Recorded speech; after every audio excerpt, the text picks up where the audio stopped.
ఈ పాపరాజీ, ఈ అటెన్షన్, ఈ రికగ్నిషన్ ఇదంతా నాకు కొత్త కాదు. ఇది మీ అందరికీ తెలుసు. కానీ వాళ్ళకి మీరు అదే అనుకుంటున్నారు కదా. వాసవి ఆనంద నిలయంలో నచ్చిన ఫ్లాట్ తీసుకొని ఎవరైతే జీవితాన్ని పరిపూర్ణం చేసుకుంటారో వారిని కూడా అందరూ సెలబ్రిటీలా చూస్తారు. వాసవి ఆనంద నిలయం, abode of happy living at LB Nagar. Think Hyderabad, think Vasavi. మాజీ సీఎం జగన్మోహన్ రెడ్డి మీడియా సమావేశం నిర్వహించారు. ఈ సందర్భంగా చంద్రబాబు నాయుడుపై ఆయన మండిపడ్డారు.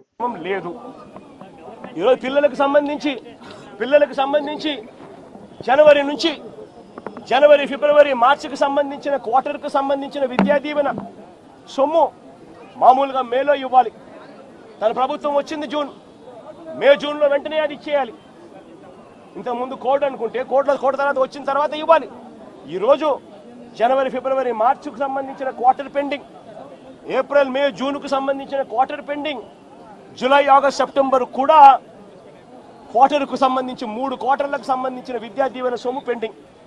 అదే వైఎస్ఆర్సీపీ ప్రభుత్వం ఉన్నప్పుడు, మా ప్రభుత్వం ఉన్నప్పుడు ప్రతి 3 నెలలకు ఒకసారి, 3 నెలలు అయిపోయిన వెంటనే విద్యా దీవెన సొమ్ము ప్రతి అమ్మ ఖాతాలోను, ఆ పిల్లాడి ఖాతాలోను, ఆ పాప ఖాతాల్లోనూ, ఇద్దరు జాయింట్ అకౌంట్లోనూ నేరుగా పడిపోయింది. ఈ రోజు విద్యా దీవెన 3 క్వార్టర్లకు సంబంధించి బిల్స్ పెండింగ్ ఉన్నా పట్టించుకునే నాతుడు లేడు. వసతి దీవెన ఇవ్వాల్సింది ఇవ్వకుండా అది కూడా ఎగరగొ. బీఆర్ఎస్ లీడర్ మీడియా సమావేశం నిర్వహించారు. ఈ సందర్భంగా పలు అంశాలపై ఆయన మాట్లాడారు. షెడ్యూల్ ప్రకటించమని చెప్పారు, చర్య తీసుకునే విధంగా షెడ్యూల్ ప్రకటించమని చెప్పారు. మరి సెక్రటరీ గారిని డైరెక్ట్ చేశారు. దాంట్లో ఈ యొక్క ఇమీడియట్గా మరి స్పీకర్ గారు ముందు మరి యొక్క పిటిషన్స్ అన్ని ముందు పెట్టి 4 వీక్స్ లోపల షెడ్యూల్ ప్రకటించకపోతే సుమోటోగా తీసుకొని హైకోర్టే దీనిపైన చర్య తీసుకుంటుందని చెప్పడం జరిగింది. దాంట్లో కూడా చాలా చాలా చక్కగా with due regards to the constitutional obligation కింద అసెంబ్లీని గౌరవిస్తూ, అంటే లెజిస్లేచర్ని గౌరవిస్తూ మరి చక్కటి నిర్ణయాన్ని ఇచ్చింది. అందరూ కూడా తెలంగాణ రాష్ట్రంలో కాదు, యావత్ భారతదేశం అంతా కూడా దీన్ని స్వాగతించారు ప్రజాస్వామ్యవాదులందరూ కూడా అని చెప్పి సందర్భంగా మనవి చేస్తున్నాను. అయితే మేము కూడా మా బాధ్యతగా పిటిషనర్స్గా తప్పకుండా మరి స్పీకర్ గారి కార్యాలయంలో సెక్రటరీ గారికి ఈరోజు వారికి హ్యాండ్ ఓవర్ చేయడం జరిగింది. మరి తక్షణం మరి కాలయాపన చేయకుండా మళ్ళీ ఇంకా దీంట్లో లూప్ హోల్స్ వెతికే విధంగా, కాలయాపన చేసే విధంగా, మాకు ఇంకా కంప్లీట్ మాకు జడ్జిమెంట్ రాలేదనే విధంగా మేము చూస్తూ ఉన్నాం. 2 రోజులు చూస్తూ ఉన్నాం. బాధ్యత గల పదవిలో ఉన్నటువంటి మరి వ్యక్తులు, మరి అసెంబ్లీ వ్యవహార శాఖ మంత్రి ఉన్నటువంటి, అసెంబ్లీ అఫైర్స్ మినిస్టర్ ఉన్నటువంటి శ్రీధర్ బాబు గారి స్టేట్మెంట్ కానివ్వండి, మరి అదేవిధంగా గతంలో మంత్రిగా పనిచేసినటువంటి కడియం శ్రీహరి స్టేట్మెంట్ కానీ, ఇవన్నీ కూడా ఇంకా మాకు జడ్జిమెంట్ కాపీ రాలేదు అని ఏదో దీన్ని టైంపాస్ చేసే విధంగా వాళ్ళ యొక్క మాటలు కనపడతా ఉన్నాయి. కాబట్టి దీంట్లో ఇలాంటి, అంటే ఎప్పుడైతే ప్రజాప్రతినిధిగా ఎమ్మెల్యే కానీ ఎంపీగా ఎన్నికబడ్డప్పుడు ఇమీడియట్గా ఆ మూమెంట్ ఉండే వారికి సర్టిఫికేట్ ఇచ్చేసి ఈ రకంగానైతే అన్ని మరి హోదాలు అన్ని యొక్క అవకాశాలు కల్పిస్తారు. అదేవిధంగా ఈ డిస్క్వాలిఫికేషన్ పిటిషన్ కూడా ఇమీడియట్గా రెస్పాండ్ కావాల్సిన బాధ్యత మరి స్పీకర్ గారి కార్యాలయం కానీ స్పీకర్ గారి పైన ఉంది. కాబట్టి వారిని గుర్తు చేయడానికి తప్పకుండా మరి తక్షణం దీనిపైన యాక్షన్ తీసుకోవాలని చెప్పి ఉద్దేశంతో నేను ఇవ్వడం జరిగింది. మేము మొన్న కూడా మాట్లాడినప్పుడు కూడా మేము చాలా స్పష్టంగా తెలియజేశాం. కేవలం 4 వారాలు ఉన్నది కాబట్టి 4 వారాలు వెయిట్ చేయకుండా ఇమీడియట్గా షెడ్యూల్ ప్రకటిస్తే మన శాసనసభ అంటే లెజిస్లేచర్ యొక్క గౌరవాన్ని కాపాడడం వాళ్ళం అవుతాం. దీని యొక్క ఔన్నత్యాన్ని, దాని యొక్క ప్రతిష్టని, దాని యొక్క స్పిరిట్ని కాపాడాల్సిన అవసరం ఉంది. కాబట్టి దీని ఇమీడియట్ యాక్షన్ తీసుకోవాలి. అంతేకాకుండా గతంలో మేము బీఆర్ఎస్ పార్టీస్ డిమాండ్ చేశాం, మిగతా 7 సంబంధించినటువంటి డిస్క్వాలిఫికేషన్ పిటిషన్ కూడా ఆల్రెడీ స్పీకర్ గారి కార్యాలయంలో ఆల్రెడీ స్పీకర్ గారికి మా అందరి చేతుల మీదుగానే అందరం శాసనసభ. బీజేపీ లీడర్ మీడియా సమావేశం నిర్వహించారు. ఈ సందర్భంగా పలు అంశాలపై ఆయన మాట్లాడారు. बहुत गंभीर और पूरे देश के लिए विचारणीय है. वे भारत के इतिहास के पहले नेता प्रतिपक्ष बने हैं जिन्होंने किसी घोषित भारत विरोधी सांसद के साथ मुलाकात करके अपने मधुर मनोभावों की अभिव्यक्ति की है. अमेरिकी सांसद इलान उमर, जो भारत विरोधी वक्तव्यों और स्टैंड के लिए विख्यात ऑब्लिक कुख्यात हैं, जिनके की विषय में एक सर्वविदित सत्य है कि पाकिस्तान गवर्नमेंट के द्वारा ले जाए गए उन चुनिंदा अमेरिकी सांसदों में से एक थी, जिन्हें पाक अधिकृत कश्मीर में ले जाकर पाकिस्तान की गवर्नमेंट की तरफ से विजिट कराया गया था। ये अनेक मौकों के ऊपर ऐसे बयान दे चुकी हैं जो सीधे मुस्लिम ब्रदरहुड और आईएसआई के लिए प्रत्यक्ष अथवा परोक्ष रूप से सहानुभूति दर्शाते हैं। राहुल गांधी जी भारत के इतिहास के पहले नेता प्रतिपक्ष बन चुके हैं, जिनका नाम एक समय पर पाकिस्तान ने संयुक्त राष्ट्र संघ में भारत विरोधी अपने वक्तव्य में प्रयोग किया था, और आज अपने उनके भारत विरोधी मित्रों की श्रृंखला में एक और उपलब्धि राहुल गांधी को प्राप्त हुई है। He has further added another feather to his cap of anti India friends, जब पन्नू ने उनकी तारीफ की है, यानी पाकिस्तान से लेकर पन्नू तक के और ऐलान उमर तक उनकी तारीफों में जो पुल गढ़े जा रहे हैं, उसमें एक नया नाम और भी है। ये जनाब हैं मुशफिकुल फजल।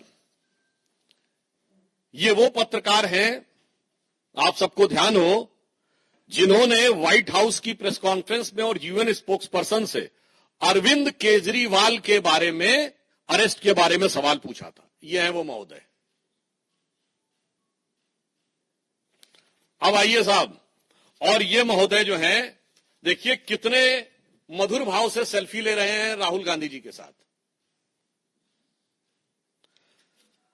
और राहुल गांधी जी और उनके चच्चा, जो बता चुके थे कि वेस्ट वाले अरब से आए हैं और नॉर्थ वाले यूरोप से आए हैं, ईस्ट वाले चाइना से आए हैं, दक्षिण भारत वाले अफ्रीका से आए हैं, ये चतुर्दिक प्रतिभा के धनी जो इनके सैम हैं, उनके साथ ये बैठे हुए हैं। अब ये ऐलान उमर के साथ मुस्कुराहट बिखेरती हुई और हर भारतवासी को दिल को चीरती हुई ये तस्वीर है। इस विजिट में उन्होंने कुछ ऐसे शब्दों का प्रयोग किया है जिस पे मैं पूरे देश का ध्यान आकर्षित करना चाहूंगा। ये वर्ड्स उनकी डिफरेंट डिफरेंट स्पीचेस में आए हैं।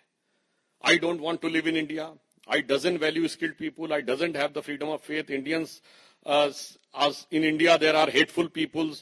Indians doesn't allow the different languages. Indian identity is not acceptable. Indian society is casteist. Indians, social media influencers are for UC only. और separatist और जो कश्मीर में टेरर के परपेट्रेटर थे, उनका समर्थन है। अब यहां पर मैं एक बात थोड़े दुख के साथ कहना चाहूंगा। मित्रों, आज 11 सितंबर है। 11 सितंबर का दिन दो चीजों के कारण विश्व और भारत के इतिहास में अविस्मरणीय है। एक बहुत दुखद याद जुड़ी हुई है 11 सितंबर से 9/11, और इस समय संयोग से राहुल गांधी अमेरिका की धरती पे हैं। मैं पूरे भारतवासियों को याद दिलाना चाहता हूं कि 9/11 के जो प्राइम एक्यूज थे, खालिद शेख मोहम्मद और मोहम्मद अट्टा, कोई पॉलिटिकल पार्टी दिखाइएगा जिसने उनके पक्ष में सहानुभूति का बयान जारी किया हो। कोई टीवी चैनल दिखाइएगा जिसने 9/11 के बाद इन लोगों के पक्ष में सहानुभूति दिखाई हो। कोई पॉलिटिकल पार्टी बताइएगा जो अमेरिका के इतिहास का सबसे बड़ा सिक्योरिटी लैप्स, जो अमेरिका के इतिहास का सबसे बड़ा इंटेलिजेंस फेलोर, जिसने उस सरकार के ऊपर उंगली उठाई हो कि इंटेलिजेंस फेलोर था और सिक्योरिटी लैप्स था। ना, बल्कि पूरे अमेरिका ने और उनकी सारी पॉलिटिकल पार्टी ने फर्म रिजॉल्व किया। जॉर्ज बुश जो रिपब्लिकन थे, उन्होंने कहा कि हम ओसामा बिन लादेन को मारेंगे, और बराक हुसैन ओबामा जो कि डेमोक्रेट थे, उस काम को अंजाम दिया। आज भारत में अगर उसके समकक्ष जो भारत की संसद पे हमला हुआ, जिसके लिए सर्वोच्च न्यायालय ने rare of the rarest crime शब्द का प्रयोग किया है अपने जजमेंट में, आप जाके चेक कर सकते हैं अफजल गुरु की हैंगिंग के बारे में। 7 साल उसकी हैंगिंग रुकी रही और आज भी जम्मू कश्मीर चुनाव में कांग्रेस के मुख्य सहयोगी दल कहते हैं कि अफजल गुरु की हैंगिंग गलत थी और ये राहुल गांधी अफजल की पहली बरसी पर టీడీపీ లీడర్ మీడియా సమావేశం నిర్వహించారు. ఈ సందర్భంగా పలు అంశాలపై ఆయన మాట్లాడారు. వైఎస్ ప్రకాష్ రెడ్డికి మనవడు డాక్టర్ వైఎస్ అభిషేక్ రెడ్డి, జగన్మోహన్ రెడ్డి పెదనాన్న అయినటువంటి వైఎస్ ప్రకాష్ రెడ్డి మనవడు. ఈ యువకుడు 33 సంవత్సరాల వయసున్న ఈ యువకుడు వైఎస్ అభిషేక్ రెడ్డి పులివెందుల్లో జగన్మోహన్ రెడ్డి కోసం పనిచేసిన వ్యక్తి, జగన్మోహన్ రెడ్డి కుటుంబ సభ్యుడు. రాజకీయంగా ఇబ్బందుల్లో ఉన్నప్పుడు వచ్చి ప్రచారం చేసిన వ్యక్తి. ఇప్పుడు ఈ అభిషేక్ రెడ్డి ఎక్కడున్నాడు? ఈరోజు గుంటూరు జైలుకెళ్ళి నందగం సురేష్ని పరామర్శించిన జగన్మోహన్ రెడ్డిని అడుగుతున్నాను, నీకు తమ్ముడు వరుసయ్యే, నీ కోసం పనిచేసిన, నువ్వు ఇబ్బందుల్లో ఉన్నప్పుడు నీ కోసం నిలబడ్డా డాక్టర్ వైఎస్ అభిషేక్ రెడ్డి చావు బతుకుల్లో హైదరాబాద్లో సిటీ న్యూరో హాస్పిటల్లో 5 రోజుల నుంచి కోమాలో ఉన్న మాట నిజమా అబద్ధమా? నీ కోసం పనిచేసిన అభిషేక్ రెడ్డి, నీ కుటుంబ సభ్యుడైన అభిషేక్ రెడ్డి పులివెందుల నుంచి నీ కుటుంబంలో ఉన్న మీ బాబాయిలు, మీ పెదనాన్నలు, మీ బంధువులందరూ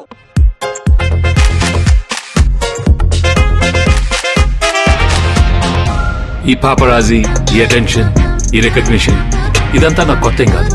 ఇది మీ అందరికీ తెలుసు. కానీ వాళ్ళకి మీరు అదే అనుకుంటున్నారు కదా. వాసవి ఆనంద నిలయంలో నచ్చిన ఫ్లాట్ తీసుకొని ఎవరైతే జీవితాన్ని పరిపూర్ణం చేసుకుంటారో వారిని కూడా అందరూ సెలబ్రిటీలా చూస్తారు. Vasavi Ananda Nilayam, abode of happy living at LB Nagar. Think Hyderabad, think Vasavi. అంటే అవినాష్ రెడ్డి కుటుంబం, అలాగనే వైఎస్ కుటుంబంలో ఉన్న దాదాపు అందరూ హైదరాబాదు వెళ్ళి హైదరాబాదులో ఎప్పుడైతే ఒకప్పుడు నువ్వు కోడి కత్తికి ఎక్కడైతే చికిత్స చేయించుకున్నావో అదే హాస్పిటల్లో, సిటీ న్యూరో హాస్పిటల్లో చావు బతుకుల్లో ఉంటే నువ్వు కానీ నీ భార్య కానీ వెళ్ళి పరామర్శించారా? విజయవాడ వరద బాధితుల విషయంలో ప్రభుత్వాన్ని విమర్శించే లక్ష్యంతోనే నువ్వు వచ్చావు. అలాగే నందగం సురేష్ విషయంలో అమరావతి విధ్వంసంలో కానీ, ప్రకాశం బ్యారేజ్ని ధ్వంసం చేసే కుట్రలో కానీ నువ్వు రూపొందించిన ఒక నేర ప్రణాళికకి అమలు చేసే నీ పార్ట్నర్ ఇన్ క్రైమ్ కాబట్టి నందగం సురేష్ కోసం ఈరోజు బయటకు వచ్చాం. ఇప్పుడు అందరూ ఆలోచించాలి, కుటుంబ సభ్యుడు కోమాలో ఉండి 5 రోజుల నుంచి చావు బతుకుల్లో ఉంటే, బ్రెయిన్ స్ట్రోక్ వచ్చి పులివెందుల్లో ఉన్న, బెంగళూరులో ఉన్న, ఇతర ప్రాంతాల్లో ఉన్న వైఎస్ కుటుంబ సభ్యులందరూ వెళ్ళి పరామర్శించి వస్తుంటే జగన్మోహన్ రెడ్డి కానీ భారతి కానీ ఎందుకు ఇద్దరిని చెప్పాల్సి వస్తుందంటే, ఈ కూటమి ప్రభుత్వం ఏర్పడిన తర్వాత వీళ్ళిద్దరి పని ఏంటంటే, భారతీయది రాత, జగన్ది కోత. భారతి రాస్తుంది, ఏమని రాస్తుంది? ప్రకాశం బ్యారేజ్ పిల్లర్ని ఢీకొట్టిన ఆ పడవ యజమాని ఉషాద్రి లోకేష్ గారి సన్నిహితుడు అని భారతి రాస్తుంది.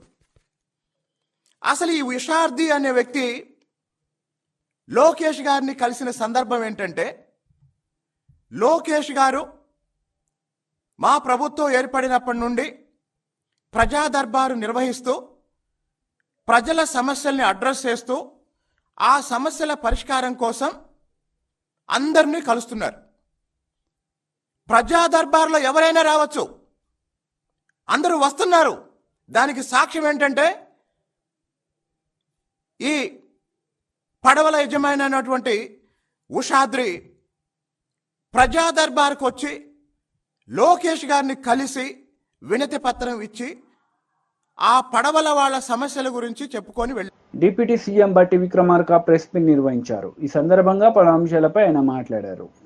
వెళ్ళటం వల్ల దాన్ని సస్పెండ్ పెడుతుంది. అలా సస్పెండ్ పెట్టిన దాన్ని తిరిగి మళ్ళీ వెంటనే వాళ్ళు దానికి సంబంధించిన సమాచారం ఇచ్చి ఉంటే ఇంత ఆలస్యం అయి ఉండేది కాదు. మా ప్రభుత్వం రాగానే దీనికి సంబంధించిన రివ్యూ మొదలుపెట్టి వెంటనే దీనికి సంబంధించిన ఎందుకు ఆగింది అనేటువంటి సమాచారం తెలుసుకొని, ఈ ఎన్జిటి క్లియరెన్స్ పోతే ప్రాజెక్టు కట్టడం అనేది ముందుకు పోదు కాబట్టి వెంటనే ఎన్జిటి క్లియరెన్స్ తెచ్చుకోవడం కోసం కావాల్సినటువంటి పబ్లిక్ హియరింగ్ ఫిబ్రవరి 20వ తారీఖు నాడు పబ్లిక్ హియరింగ్ ని ఇక్కడ కండక్ట్ చేసి దానికి సంబంధించిన సమాచారాన్ని ఎన్జిటి వాళ్ళు సబ్మిట్ చేసి జూలై 5 కల్లా ఈసీ క్లియరెన్స్ తీసుకొని వచ్చి త్వరితగతిన ఈ పనులు ముందు తీసుకొని పోవటం వల్ల ఈరోజు మనం ఇవాళ ఆయిల్ సింక్రనైజేషన్ సంబంధించినటువంటి టర్బైన్ ని ఈరోజు స్విచ్ ఆఫ్ చేసుకోగలిగాం. ఈ చేసేటువంటి ప్రక్రియ ఈ ప్రభుత్వం వచ్చిన నాటి నుంచి స్థానికంగా ఉన్నటువంటి మంత్రులు ఉత్తమ్ కుమార్ రెడ్డి గారు కానీ, కోమటిరెడ్డి వెంకటరెడ్డి గారు కానీ, గత ముఖ్యమంత్రి గారు రేవంత్ రెడ్డి గారు కానీ, నేను కానీ నిత్యం దీన్ని మానిటర్ చేస్తూ వారానికి ఒకసారి రివ్యూ చేసుకుంటూ ఆ రివ్యూ ప్రక్రియలో జరగాల్సిన పనులకు సంబంధించి అంతిమంగా పూర్తిగా ప్రొడక్షన్ ఏనాటి వరకు రావాలో దానికి సంబంధించిన నిర్ణయాన్ని కూడా లెక్కగట్టి వారానికి ఒకసారి క్యాలెండర్ ఫిక్స్ చేసి ఈ వారం లోపల ఈ పని పూర్తి చేయాలి, ఈ వారానికల్లా ఈ పని పూర్తి చేయాలి, ఈ వారానికల్లా ఈ పని పూర్తి చేయాలని డేట్స్ తో సహా సహేతుకంగా సైంటిఫిక్ గా నిర్ణయించి రెగ్యులర్ గా దీన్ని రివ్యూ చేయటం వల్లే దీన్ని మనం ఈరోజు సాధించుకోగలిగాం. ఈ ప్రక్రియ నిరంతరం కొనసాగుతూనే ఉంటుంది. దీనికి సంబంధించినటువంటి మేము పెట్టుకున్నటువంటి పూర్తి ప్రొడక్షన్ 31 మార్చ్ 2025 కల్లా ఇక్కడ ఉన్నటువంటి అన్ని స్టేజెస్ లో కూడా పవర్ ప్రొడక్షన్ జరగాలనేది మేము పెట్టినటువంటి టార్గెట్. ఆ డేట్ అనుగుణంగానే ముందుకు పోతా ఉన్నాం. ఉదాహరణకి ఈరోజు ఇక్కడ ఉన్నటువంటి 5 యూనిట్స్ సంబంధించి తీసుకున్నటువంటి చర్యలో భాగంగా వాటి కాలక్రమేణా ఆ జరిగే పనులు, సివిల్ వర్క్స్ సంబంధించిన పనులు, అట్లాగే రైల్వే వర్క్స్ కూడా, ఎందుకంటే బొగ్గు రవాణాకు సంబంధించి తక్కువ ఖర్చుతో రవాణా జరిగి దీని కాస్ట్ కూడా ఎంత వీలైతే అంత తగ్గించుకోవడానికి అవకాశం ఉన్న మేరకు ఈ ట్రాన్స్పోర్టేషన్ ఖర్చు కూడా తగ్గించుకోవడం కోసం రైల్వే వర్క్స్ కూడా కంటిన్యూస్ గా మానిటర్ చేసుకుంటూ పూర్తి చేసే లక్ష్యాలతో ముందుకు పోతున్నాం. కాబట్టి ఈరోజు మనం ఈ కార్యక్రమాలు చేసుకోగలిగి ముందుకు వెళ్తా ఉన్నాం. ఈరోజు 2400 మెగావాట్ యూనిట్లు 2400 మెగావాట్లు 3 యూనిట్లలో ప్రొడక్షన్ ని ఈ సంవత్సరం చివరి నాటికి డిసెంబర్ 2024 నాటికల్లా ప్రొడక్షన్ లో తీసుకొని రావాలని టీడీపీ లీడర్ మీడియా సమావేశం నిర్వహించారు. ఈ సందర్భంగా పలు అంశాలపై ఆయన మాట్లాడారు. ఆ తర్వాత నందిగామ సురేష్ జీవితం అంతా ఒక క్రైమ్ స్టోరీ. ఎందుకంటే ఆ రోజు తెలుగుదేశం పార్టీ ఆఫీస్ పైన దాడి చేసిన దాంట్లో ముఖ్య కుట్ర పొందిన వాళ్ళలో ముఖ్య వ్యక్తి ఎవరన్నా ఉన్నారంటే అది ఆయన నందిగాం సురేష్. ఈరోజు ఆయన కటకటాల పాలవడం కూడా జరిగింది. అలాగే వాళ్ళ కోమటి రామ్మోహన్, ఉషాద్రి వీళ్ళంతా పక్కా వైసీపీకి చెందినవారు కాదా అని నేను జగన్మోహన్ రెడ్డిని అడుగుతున్నా. మీరు చేసింది ఏంటంటే తెలుగుదేశం పార్టీ అధికారంలోకి వచ్చి ఇలాంటి విపత్తులు సంభవించిన రోజు మేము ఆ ప్రభుత్వం ప్రజలకు అండగా ఉండామని చెప్పి మేము ఒక పక్కల కష్టపడి పని చేస్తూ ఉంటే నీ యొక్క నాయకులు చేస్తున్న రాద్ధాంతం ఏం చెప్తున్నా మేము ముందరికి తీసుకొస్తున్నాం.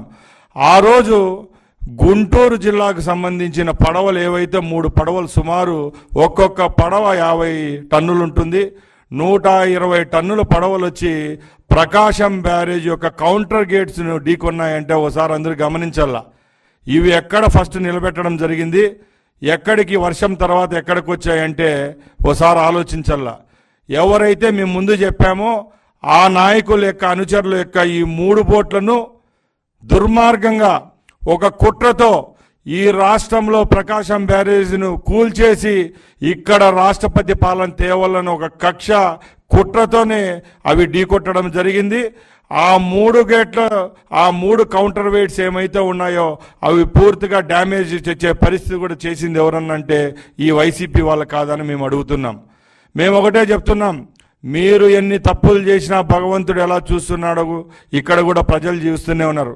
కేవలం 2 రోజుల్లోనే ఆ కౌంటర్ వెయిట్ స్థానాల్లో కొత్తవి తెచ్చి మరమ్మతులు చేయించిన ఘనత చంద్రబాబు నాయుడుకు దక్కుతుందని ప్రజలకు నేను చెప్తా ఉన్నా. అలాగే జగన్మోహన్ రెడ్డి అనే వ్యక్తికి సిగ్గు శరం ఉంటే నువ్వు ప్రతిపక్షంలో ఉండి ప్రతిపక్ష నాయకుడిగా ఏ రోజైనా వ్యవహరించావని నేను అడుగుతున్నా. ఇక్కడ ప్రజల కష్టాల్లో ఉంటే నువ్వు 2 రోజుల్లో ఒక 20 నిమిషాలు కూడా ప్రజల కోసం ప్రజల యొక్క కష్టాల గురించి ఆలోచించే టైం నీకు లేదని మేము అడుగుతున్నాం. ఈరోజు 2 సంఘటనల్లో ఎవరైతే దోషిగా ఉన్న నందిగామ సురేష్ కోసం నీ మాజీ ఎంపీ ఆయన కోసం నువ్వు హడావుడిగా బెంగళూరు నుంచి ఈరోజు గుంటూరు జైలుకు వచ్చి ఆయన ఏదో ఒక స్వాతంత్ర సమరయోధుడు జైల్లో ఉన్నట్టు నువ్వు వచ్చి అక్కడికి వచ్చి పరామర్శించడం జరుగుతూ ఉంది. అలాగే ఇక్కడ లక్షలాది మంది ప్రజలు 12 రోజుల నుంచి ఈ భారీ వర్షాల వల్ల కష్టాలు అనుభవిస్తుంటే నీకు ఆ ఆకలి కేకలు అయితేనే మా కష్టాలు అయితే నీకు పట్టవని ఆయన మేము జగన్మోహన్ రెడ్డిని అడుగుతున్నాం. జగన్మోహన్ రెడ్డి, నువ్వు గురువింద గుంజ సామెత ఏమైతే ఉందో అది నువ్వు పాటిస్తా ఉన్నావు. నీ సొంత జిల్లా నువ్వు ఏ ప్రాంతంలో అయితే పుట్టావో ఆ ప్రాంతంలో నువ్వు ముఖ్యమంత్రిగా ఉన్న రోజు పించా ప్రాజెక్టు, అన్నమయ్య ప్రాజెక్టు కొట్టుకొని పోతే అక్కడ 100 మందికి పైగా చనిపోతే ఈ రోజుటికి నువ్వు వాళ్ళకు ₹1 ఇచ్చిన పాపాను పోలేదు, వాళ్ళ కష్టాలు పట్టించుకున్న పాపాను పోలేదు. ఈరోజు మా ప్రభుత్వం విజయవాడకు 100 సంవత్సరాల్లో ఎప్పుడూ లేని విధంగా వర్షపాతం నమోదయ్యి ఇక్కడ ఈ సమస్యలు వచ్చింటే మా ముఖ్యమంత్రి గారు 12 రోజుల నుంచి ఆయనే ఇక్కడ ఎక్కడైతే అది జరిగిందో ప్రతి ఒక్క రోజు క్షేత్రస్థాయిలో నియోజకవర్గ నాయకులైతేనేం, మినిస్టర్లు అయితేనేం, ఎమ్మెల్యేలు అయితేనేం అధికారులందరినీ మోహరించి ప్రజల కష్టాల్లో నేనున్నానంటూ సేవ చేయడం.